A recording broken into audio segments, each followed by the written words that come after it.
sana. That is Dr. Modupe Taylor Pierce. He is the Chief Executive Officer at BCA Leadership, and he has been talking about matters leadership and why it matters for Africans, to make sure that Africa works for Africans. My name is Betty Kiptum. Thank you for watching.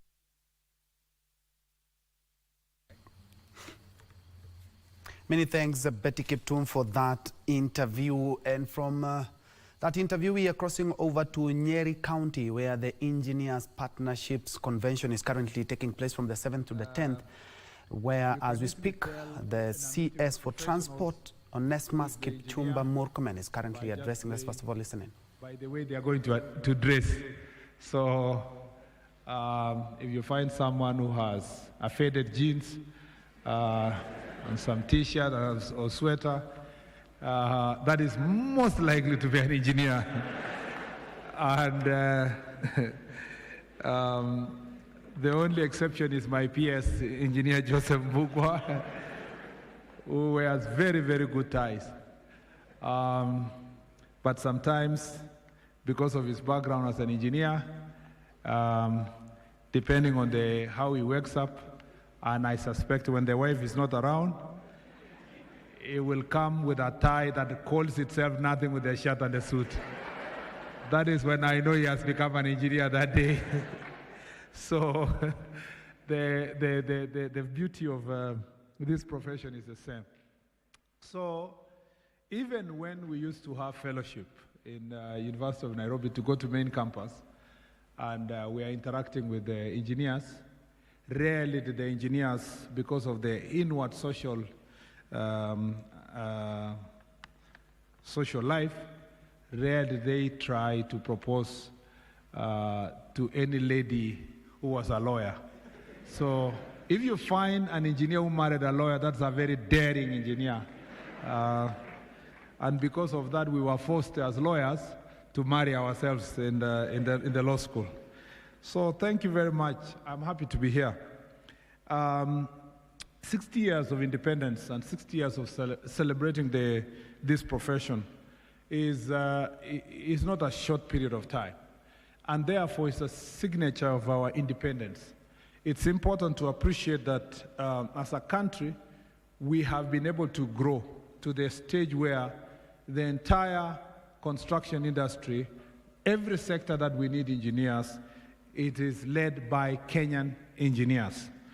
I know, like the chair said, and also the president of the World Federation of Engineers spoke, we still have some steps to make when it comes to business, especially when it comes to engaging consulting engineers, when it comes to contractors, that we still have situations where, even though we have very qualified engineers locally, we still have situations where a lot of business still goes to engineers who come from out of the country.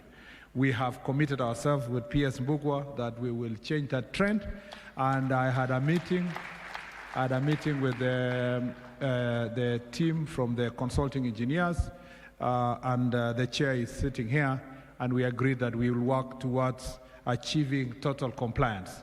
We are ready and willing to also get proposals from the associations who are here, the Federation of Engineers, the consulting engineers, to give us proposals on how we can make sure that there is a higher level of accountability beyond just registering all the practitioners with the Engineers Board of Kenya. Number two, I am extremely impressed with what I saw today with the Semiconductors Technology Limited. And to have such high level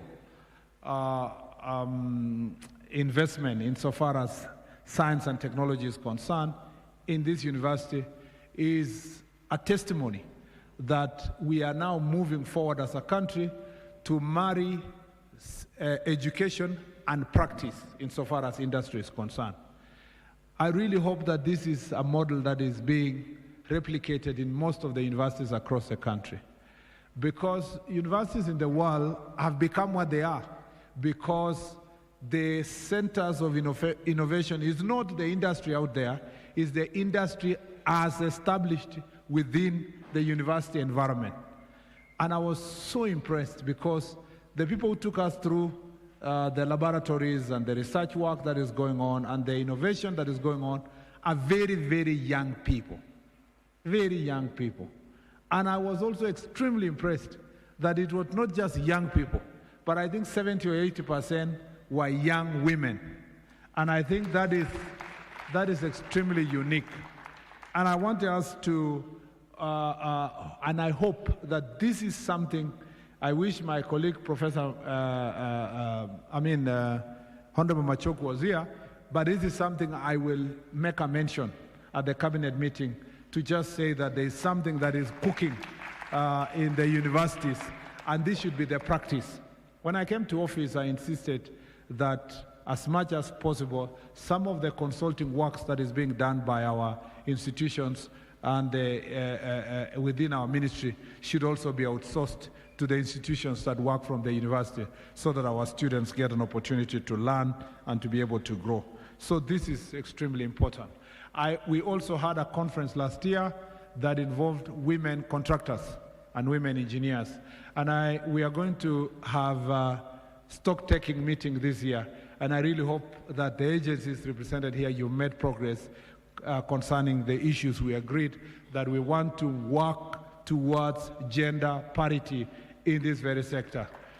Because I am very happy to have Engineer Margaret being a CEO and being a lady CEO, but we want to have more CEOs who are going to run these institutions who are women. I know the men will not clap because those who are in office are fearing that we might change them and replace with women, but also those who are aspiring are worried that this is very important for us.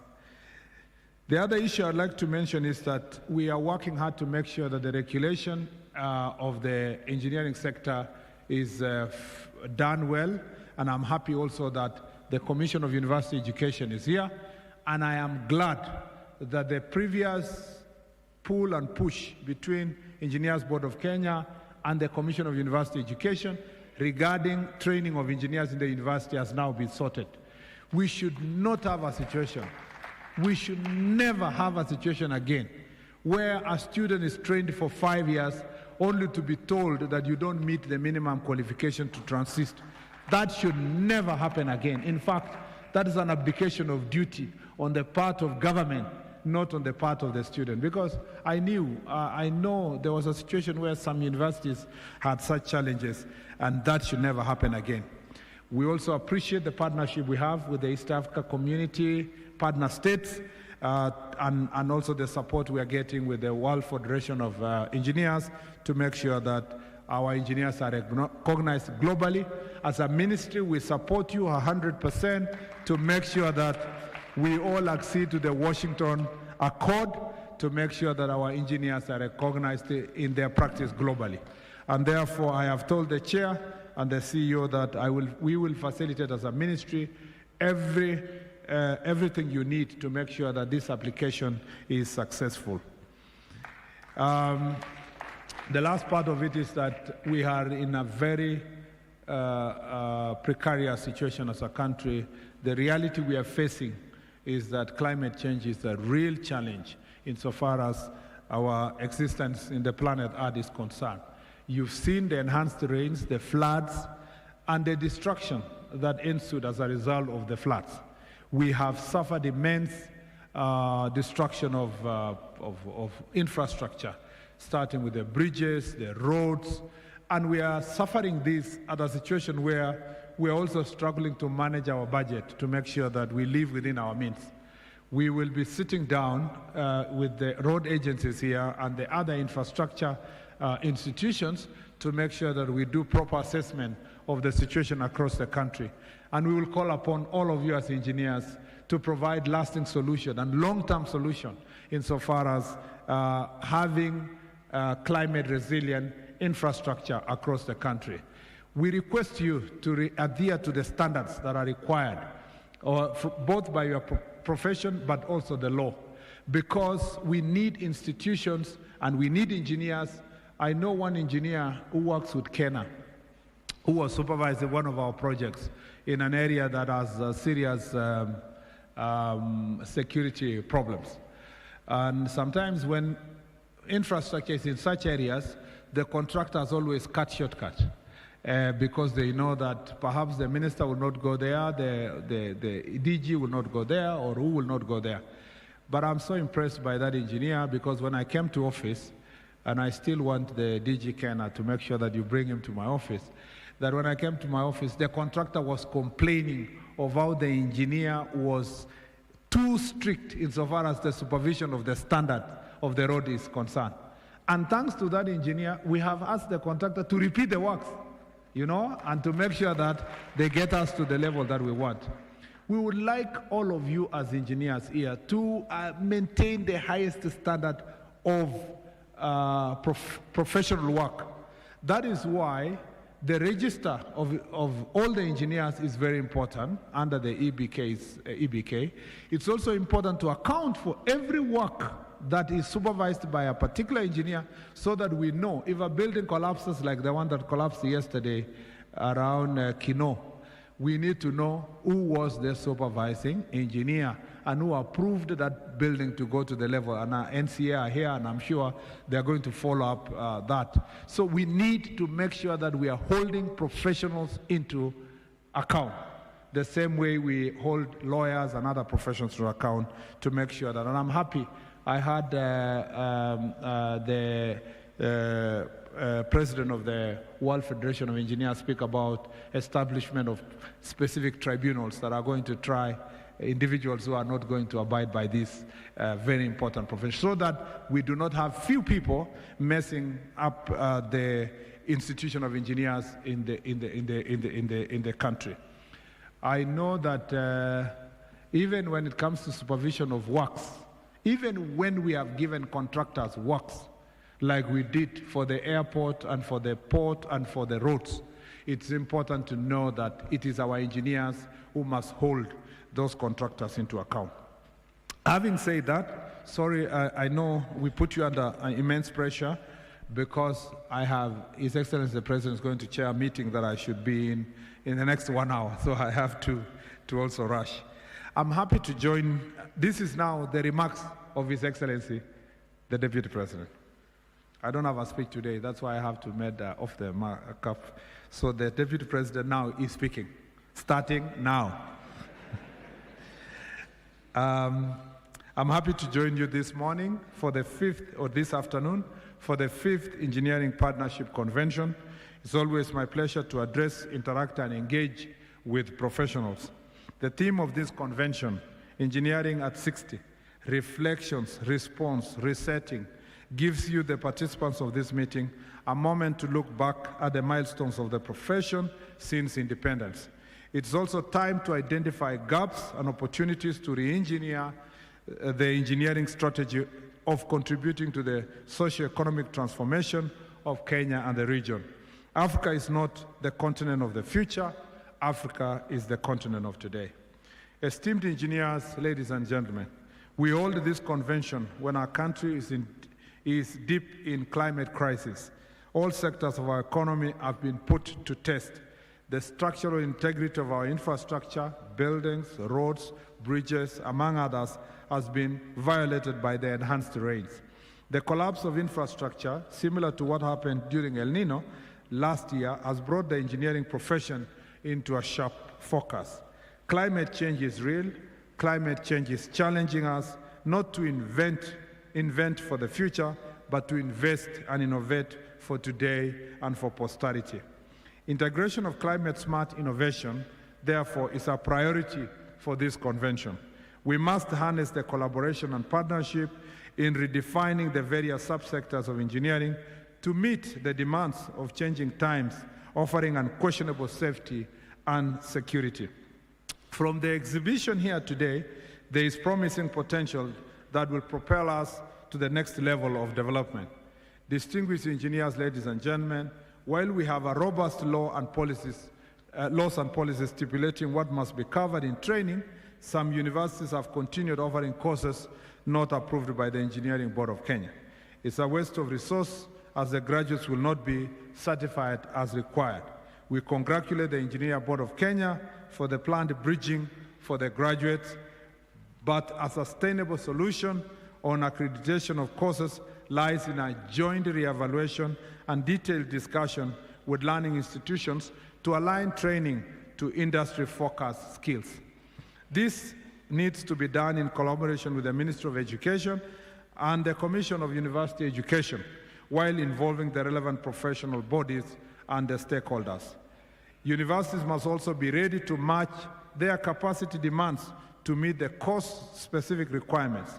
Quality of our engineering training must be beyond reproach.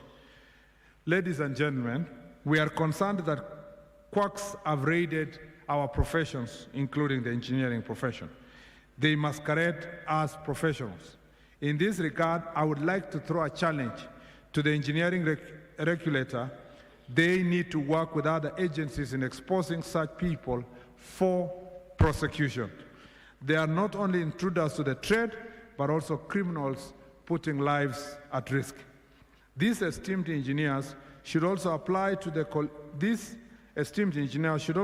colleagues delivering substandard work that puts the safety of machines, buildings, other infrastructure and installation into question. Ladies and gentlemen, one of the reasons for low quality work is leasing of services by qualified engineers who do not show up to inspect and supervise projects. Endemic corruption and wanting integrity are other concerns. This convention needs to identify the gaps in regulation of training as well as enforcement of laws in practice. We need to nab the quacks and corrupt officials in the entire network to protect the image of the distinguished profession and the professionals. We are delivering the profession and professionals who are delivering above board. In the same breath, engineering professionals and fiscal planners regulatory bodies must strictly adhere and enforce the relevant national and international civil and structural designs and construction standards. Herein, we are joined by legislators and key policymakers. The legislators of our country are ready to work with you in strengthening the relevant framework. We can also borrow and domesticate good practices from other professions on self-regulation and discipline of those who do not abide by the regulation. Ladies and gentlemen, the engineering profession and engineers remain central and strategic to our nation. That is why we must continually explore ways of developing their profession. One of such ways is for relevant agencies such as the National Construction Authority, National Environmental Authority, to plow back for development of the engineering profession. Such a kitty may facilitate advanced training and other capacity strengthening initiatives. I also dare say it includes also the road agencies and other agencies within the transport sector. As we strive to raise standards even higher, it's critical to nurture aspiring and upcoming engineers. It is a sustainable and sure way of growing their profession. I'm excited to know that you are big on mentorship. Your program of 450 students under mentorship is a game changer. With less than 20% of women in engineering, this is an opportunity to bring in more of them into the profession. As a strong believer in youth mentorship, I congratulate the engineers here for this very important initiative. Congratulations for that.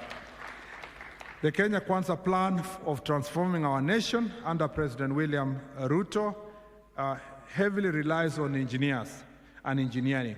From the affordable housing program, manufacturing, agriculture, the digital economy, among others, we have confidence that you have a place to plug in your contribution. With evolving technology, we are staring at a big leap into artificial intelligence, which has registered efficiency and effectiveness in countries that are more advanced. We have no reason to wait and consume innovations of other people, with engineering admitting the best of best into university. We have an equal opportunity to invent and show the world that Kenya is the epicenter of innovation in the continent. In this convention, we have a moment to interact, network, and form formidable teams. These teams will propel our mission of integrating invaluable innovation into development. The Ruto administration looks forward to full support of engineers for informed decisions in various projects leading to a transformed Kenya. At this note, I thank the Dedan Kimathi University of Technology, agencies and partners for making this event a reality. I wish you fruitful deliberations as we wait for the outcome of the Convention for Action. It is now my pleasure to declare the 5th Engineering Partnership Convention officially open. Asanteni sana. Thank you.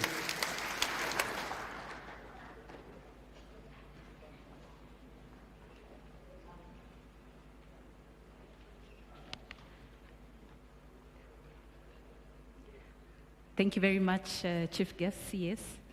I request that we all be upstanding. In the morning, we did not play the anthems, a few hitches here and there, but would now that the convention has been declared open, let's stand up and have the anthems played. Thank you.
We can be seated. Chief Guest, just one more duty for you before you. Very well, that has been the official launch of the Engineering Partnership Convention live from Nyeri County. The official launch, the event did begin yesterday, but the official launch today by Transport CS Onesmus Kipchumba Murkomen. And maybe to steal a few words that he has mentioned is that he has acknowledged the effects the climate change has had on infrastructure. We've seen bridges and roads also washed up. He has talked about changing the trend where individuals and corporates sometimes opt for engineers from outside the country, but now says that he will indeed look into that matter, and also has rallied different stakeholders, and including women, to seize the opportunities